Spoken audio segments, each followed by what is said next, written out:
Presentamos un caso clínico de un varón de 15 años sin antecedentes de interés, el cual acude al servicio de urgencias por bultomas cervicales de 3 días de evolución y dolorosas, acompañado de fiebre de 48 horas. Inicialmente se le administró amoxicilina e ibuprofeno por sospecha de amigdalitis bacteriana. Tras 3 días de tratamiento y ante la persistencia de la clínica acompañada, además de astenia importante, el paciente acude de nuevo al servicio de urgencias. Esta vez, ante la sospecha de inmunonucleosis infecciosa, se le realizó un estudio más completo confirmando el cuadro clínico.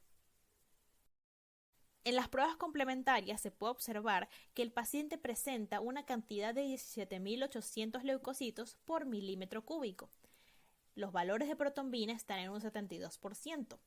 Los valores del aspartato aminotransferasa están en 170 unidades por litro. Los valores de la alanina aminotransferasa se encuentran en 188 unidades por litro y el test de Paul-Bunel se encuentra positivo. Además, el paciente se realizó una ecografía abdominal en donde se observó un hígado de tamaño, morfología y parénquima homogéneo. También se observó una ligera esplenomegalia de 13 centímetros de diámetro cráneo-caudal. El resto se encontraba normal. El paciente entonces fue tratado con ibuprofeno y se le recomendó reposo relativo, además de evitar traumatismos abdominales. A los 10 días ya el paciente se encontraba afebril, aunque la astenia no desapareció hasta pasadas las 6 semanas. Los valores de las transaminasas se normalizaron a los 2 meses del inicio del cuadro. Hoy presentaremos mononucleosis infecciosa. El síndrome de mononucleosis infecciosa constituye una patología infecciosa que por lo general es benigna y autorresolutiva. La mononucleosis infecciosa es una enfermedad producida habitualmente por el virus Epstein-Barr. Una persona puede exponerse al virus al besarse, compartir cubiertos o beber del mismo vaso de una persona que padece la enfermedad.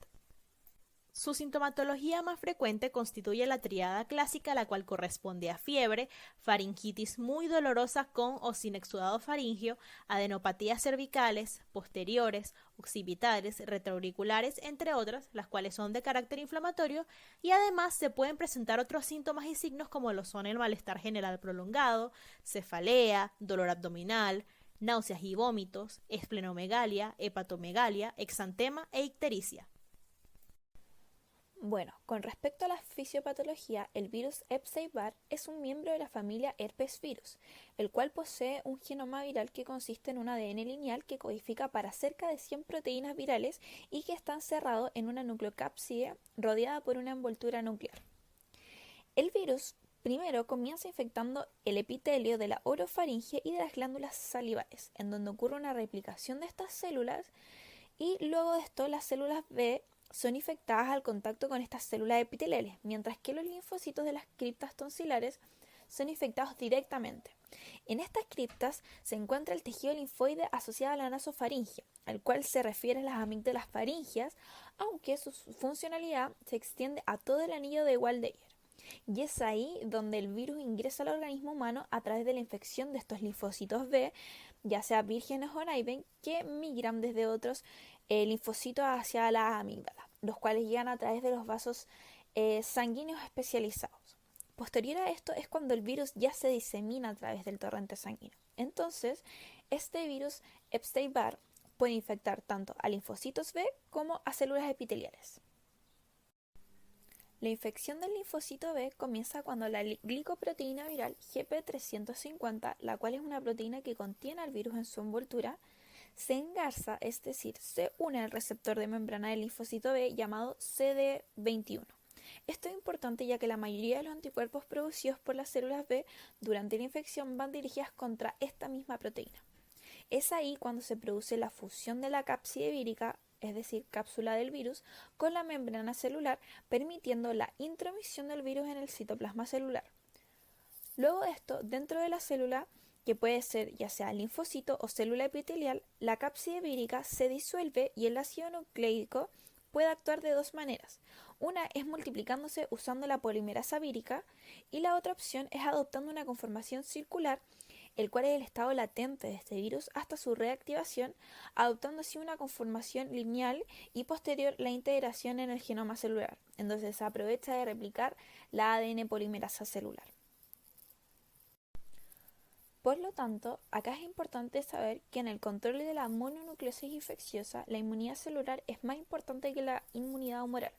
Esto hace referencia a que la inmunidad celular actúa con microorganismos intracelulares, de tal manera en que las células presentadoras de antígeno procesan y presentan dicho antígeno en su membrana mediante el complejo mayor de histocompatibilidad, CMH, el cual sirve como cofactor en la infección de los linfocitos B. Entonces, si los linfocitos B son infectados, pueden proliferar y comenzar con una replicación viral, la cual es controlada por una vigorosa respuesta inmune mediada por las células T.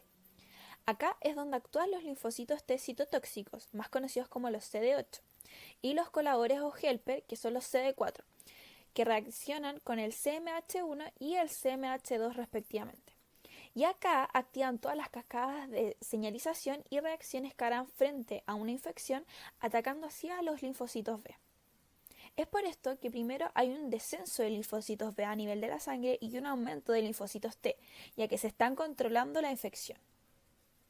Bueno, con respecto al rol que cumple el linfocito B, es importante primero saber que este virus Epstein-Barr tiene un tropismo por el linfocito B de las células epiteliales, debido a que la glucoproteína que estos llevan, la GP350, que se encuentra en la envoltura del virus, se une al receptor del linfocito, como ya habíamos explicado, con el cual tiene una afinidad en particular.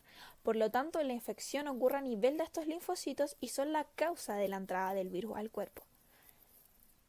La etiología más frecuente de esta enfermedad constituye la infección por el virus Epstein-Barr, la cual se da en un 80 a 90% de los casos.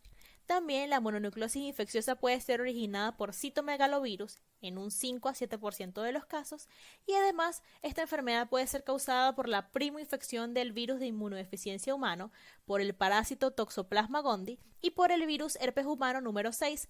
Sin embargo, estos tres últimos casos son de carácter muy infrecuente, constituyendo aproximadamente un 1% de los casos. En este caso en particular, la etiología más probable del paciente es la infección por el virus Epstein-Barr. Esto se debe principalmente a que el test de Paul-Bonel de este paciente se encuentra positivo. Este test constituye el test serológico más específico y sensible para diagnosticar la infección del virus. Esta prueba consiste en la detección de anticuerpos heterófilos, los cuales aparecen en el 65% de los pacientes en la primera semana de la enfermedad y en el 85% de los pacientes entre la tercera y la cuarta semana. La presencia de estos anticuerpos se debe a que cuando la infección se establece en los linfocitos B, la infección gatilla la estimulación y producción de anticuerpos dirigidos contra el propio virus y otros anticuerpos no relacionados, como lo son los eritrocitos de otras especies mamíferas. Su característica más importante es que produce aglutinación cuando estos anticuerpos se mezclan con hematíes de distintos mamíferos, como de carnero o de caballo. Por lo tanto, para la prueba se requiere de la obtención de 10 mililitros de sangre venosa sin necesidad de que el paciente se encuentre en ayunas. Preguntas relacionadas a los signos. Para entender las linfadenopatías es necesario conocer algunas generalidades. Los ganglios linfáticos son pequeñas glándulas que se encuentran en todo el cuerpo y desempeñan un papel vital en la capacidad del cuerpo para combatir virus, bacterias y otras causas de enfermedades. Los ganglios linfáticos inflamados se encuentran frecuentemente en la cabeza, el cuello, las axilas y la ingle. A veces pueden ser muy sensibles y dolorosos. Suelen inflamarse cuando hay una lesión, infección o tumor cercanos, es decir, la respuesta inmunitaria frente a antígenos extraños puede provocar el aumento de tamaño de los ganglios linfáticos, lo que se conoce como linfoadenopatía, y por la zona donde se produce la inflamación puede ayudar a identificar el problema. Cuando los ganglios linfáticos se inflaman en dos o más zonas del cuerpo, se dice que estamos en presencia de una linfadenopatía generalizada, que puede ser causada por una enfermedad viral como el sarampión, la rubiola, varicela o las paperas, la mononucleosis, el megalovirus, enfermedades bacterianas como la faringitis estreptocócica o la enfermedad de Lyme. También puede ser a consecuencia de la acción de medicamentos o una vacuna, cánceres como la leucemia, la enfermedad de Hodgkin y el linfoma no Hodgkin, el SIDA o la sífilis. En la exploración de los tejidos, los ganglios aumentados de tamaño están invadidos por linfocitos T atípicos que ocupan las áreas paracorticales. En ocasiones es posible ver células parecidas a las de Reed-Sternberg, que son comunes en el linfoma de Hodgkin. Es por estas características que se hace necesario pruebas de laboratorio para distinguir los cambios de la mononucleosis de un linfoma. ¿Por qué ocurre esplenomegalia en este caso en particular? Este aumento de tamaño del vaso en la mononucleosis se da a causa de una hiperplasia celular de la línea linfoide, específicamente de los linfocitos T y células natural killer. Esta proliferación activa ocasiona un incremento de las células que llegan al vaso. Es relevante recordar que el vaso es un órgano linfoide secundario, esto ya que en él se da la activación de los linfocitos T y B mediante la presentación del antígeno a estas células. Es por esto que el aumento de células que recibe el vaso en enfermedades infecciosas, tales como lo es la mononucleosis, causa entonces una hiperactividad del órgano, lo que por consiguiente trae un aumento de su volumen. En los casos de mononucleosis infecciosa, la mitad de los pacientes presenta un grado leve de esplenomegalia, la cual alcanza su máxima intensidad entre la segunda y la tercera semana. Es por esto que el vaso de estos pacientes es frágil y se recomienda guardar reposo para cuidar la zona abdominal de traumatismos, aunque sea de poca intensidad. Tratamiento y pronóstico. La razón por la cual el tratamiento con antibióticos en este paciente no fue efectivo es porque en casos de mononucleosis infecciosas, la utilización de antibióticos queda restringida a los casos en los que exista una infección bacteriana documentada. En este caso no hay una infección bacteriana, y es por esto que la administración de antibióticos no es eficaz. En el caso de la faringoamigdalitis exudativa por mononucleosis infecciosa, frecuentemente va a conducir a una sobreinfección bacteriana. En dicha sobreinfección está implicado el estreptococo beta-hemolítico del grupo A en un 30% de los casos. Por lo cual, el tratamiento con penicilina o eritromicina durante 10 días es necesario para prevenir la secuela post-estreptocócicas. En el tratamiento se basa en el tratamiento de los síntomas, en la cual se debe recomendar hacer un reposo relativo, mantener una hidratación adecuada y administrar antiinflamatorios no esteroideos como el ibuprofeno o el paracetamol. Estos medicamentos son bien tolerados y seguros para el tratamiento de la fiebre y en el caso del dolor en niños y adultos. Se debe tener precaución y evitar el uso de la aspirina o beta-lactámicos en niños por riesgo del síndrome de Reye. Y de no prescribir antibióticos, especialmente la amoxicilina, ya que se tiene que considerar que se complican con exantema. Dentro del tratamiento antiviral se administra aciclovir, que es una droga que inhibe la síntesis del DNA viral únicamente en algunos pacientes que cursan un desarrollo de la enfermedad grave, en la cual ya se haya comprometido la vía aérea previamente. En la mayoría de los casos el pronóstico es bueno. La enfermedad es autolimitada y remite espontáneamente, aunque algunos de sus síntomas pueden tardar varios meses en desaparecer. Las complicaciones hematológicas son muy poco frecuentes y tienen un mal pronóstico. Los fallecimientos son raros. Más frecuentemente como resultado va a ser como la ruptura del vaso, de infecciones bacterianas secundarias o miocarditis. Concluyendo con nuestra presentación, les dejamos adjunta en esta diapositiva toda la bibliografía utilizada en el trabajo. Esperando que la presentación haya sido de su agrado, nos despedimos. Muchas gracias por su atención.